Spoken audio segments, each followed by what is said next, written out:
Dahsyatnya dahsyat berbahayanya, bukan dahsyat yang seperti apa. Sangat berbahaya karena kita akan mengacu ke angkara murka yang berkaitan dengan itu tadi lawan jenis yang bukan mahram kita. Dahsyatnya neraka, sehebat-hebatnya surga itu diciptakan Allah. Bismillahirrahmanirrahim. Assalamualaikum warahmatullahi wabarakatuh. Kembali lagi di channel Pakti Panurhat. Kembali lagi dengan saya, dengan kita. Insya Allah pada kesempatan kali ini kita hanya akan ngobrol santai, tanya jawab. Mudah-mudahan nanti apa yang akan ditanyakan dan apa yang akan menjadi jawabannya menjadi hal yang manfaat yang bisa merubah, menjadikan lebih baik lagi kehidupan kita sehari-hari. Tentunya sebelum kita masuk ke pembahasan, jangan lupa subscribe, like, komen, dan share. Baik, masuk ke materi, masuk ke pembahasan ngobrol santai. Saya serahkan ke belakang monitor, mungkin ada pertanyaan, silakan tanyakan. Gini Mas, ada pertanyaan, tapi mengenai hadis.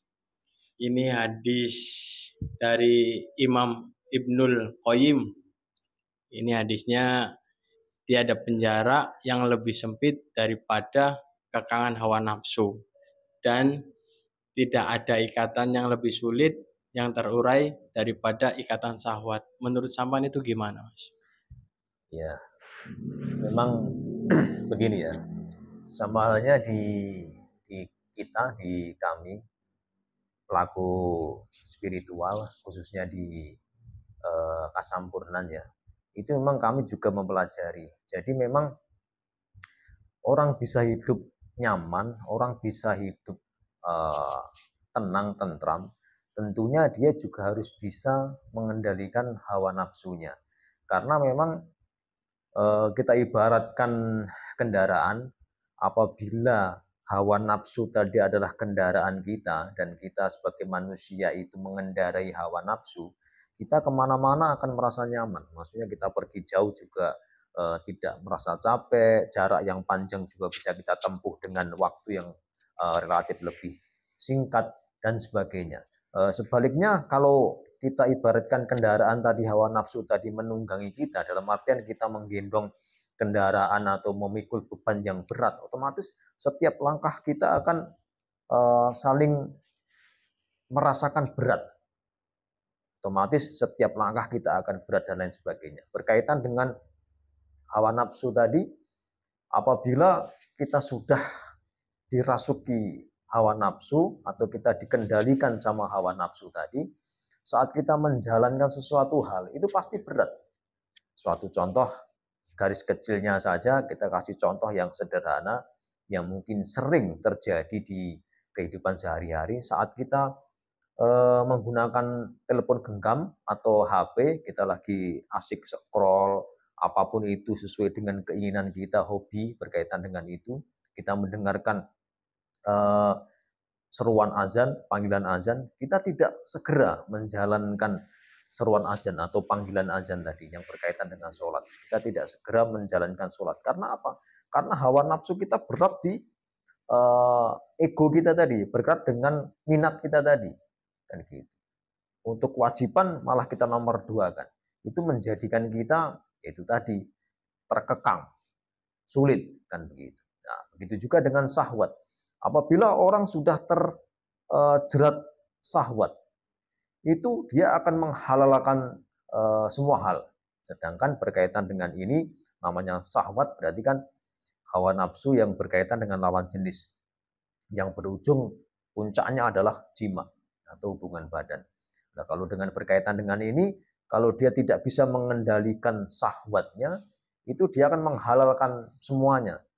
Perlu diingat, namanya menghalalkan semuanya itu ya kalau seandainya laki-laki dan perempuan, ya otomatis lawan jenis yang tidak sah, mau itu berjaga dengan gadis atau mungkin sebaliknya kan gitu. Nah, berkaitan dengan ini ya sangat resiko, sangat bahaya.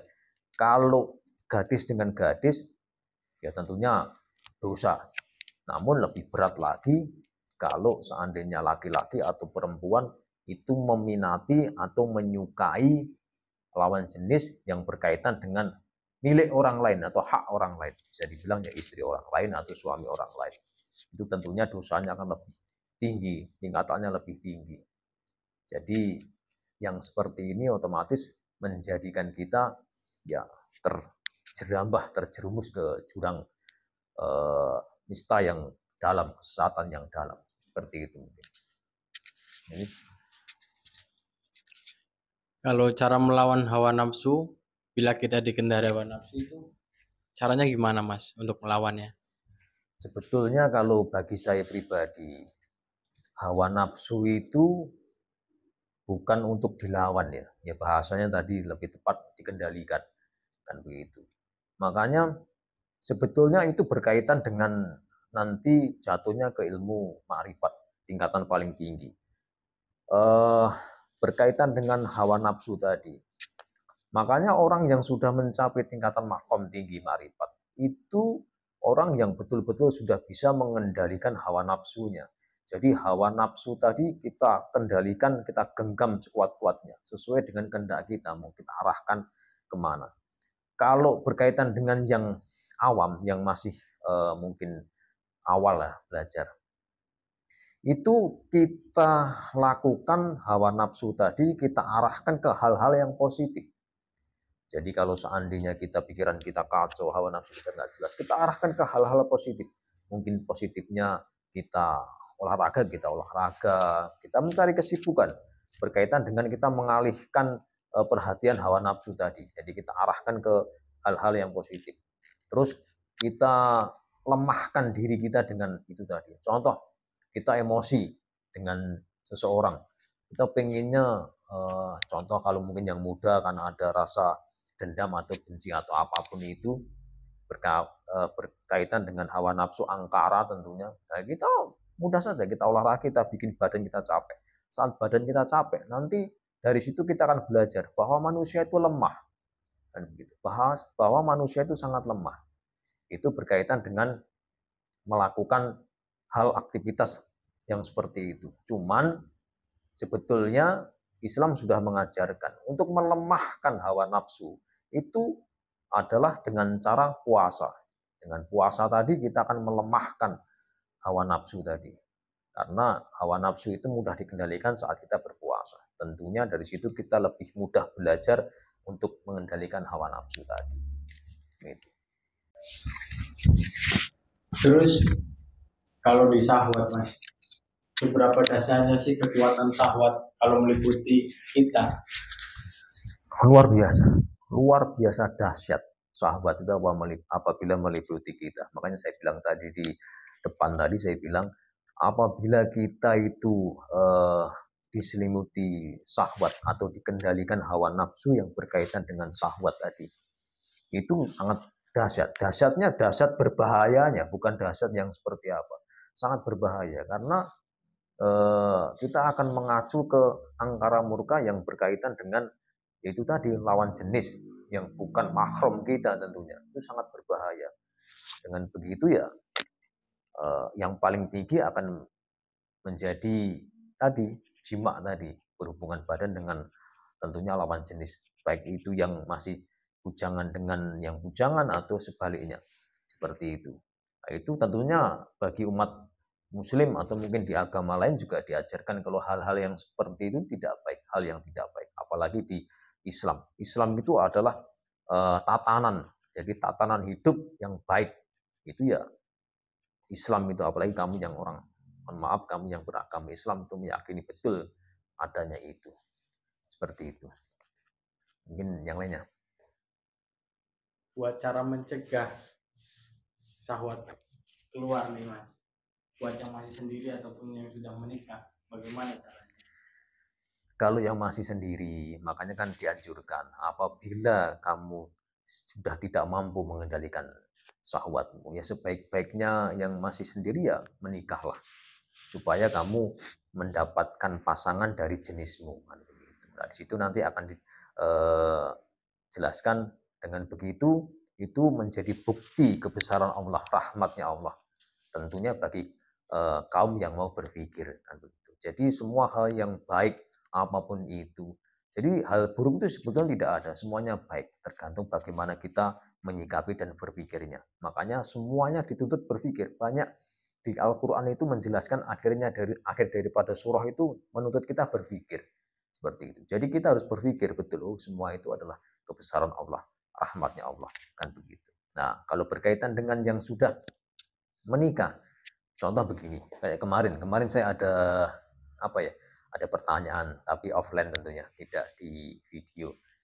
Ada orang yang curhat sama saya mengakukan kalau keluarganya lagi mengalami goncangan lah berkaitan dengan tentunya dengan materi. Jadi tidak ada ketidakjujuran dari seorang istri kepada suami kan begitu. Akhirnya menjadi kegoncangan materi tadi. Akhirnya si suami punya pikiran untuk menikah lagi kan begitu.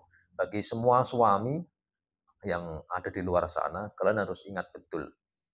Kalaupun seandainya kalian ada masalah di keluarga, terus kalian mau menikah lagi, itu pun belum jaminan saat kalian menikah itu akan lebih baik lagi. Kan begitu. Jadi jaminannya apa? Kalau seandainya kalian menikah lagi dengan si A itu pasti akan lebih baik lagi. Pasti mungkin waktu saat goda-godaan atau mungkin saat masih tergoda ya kita berpikir, wah si A itu lebih baik daripada si B. Si B ini adalah istri kita. Si A lebih baik. Perlu diingat godaan yang tinggi itu timbul pasti berkaitan dengan hal-hal yang tidak halal. Begitu. Jadi kalau seandainya kita sudah berkeluarga, kita punya suami, bahkan saat kita mau berhubungan badan saja, itu malah godaannya itu yang ada bukan kok kita disuruh berhubungan badan, tapi kita disuruh untuk tidak berhubungan badan. Supaya apa? Ya kita tidak mendapatkan pahala daripada jima tadi, melaksanakan kewajiban kita sebagai seorang suami ataupun istri kan begitu. Berbanding terbalik apabila kita lawan jenis yang tidak mahram atau mukrim, pasti godaannya pengen melakukan itu. Karena dengan kita melakukan itu menjadi kemenangan bagi syaitan tadi. Kan gitu, menjadi piala bagi mereka. Namun menjadi kekalahan bagi kita. Seperti itu. Jadi patokannya bagaimana cara kita mengendalikannya itu tadi. Kita berpikir, kita mantapkan di dalam diri kita yakin di dalam diri kita, semua yang terjadi di diri kita itu adalah takdir yang terbaik datangnya dari Allah. Berkaitan dengan berat atau ringan, harus diingat Allah tidak akan mungkin membebani hambanya melebihi batas kemampuannya. Itu harus diingat betul, kita harus yakini betul, kita harus imani betul.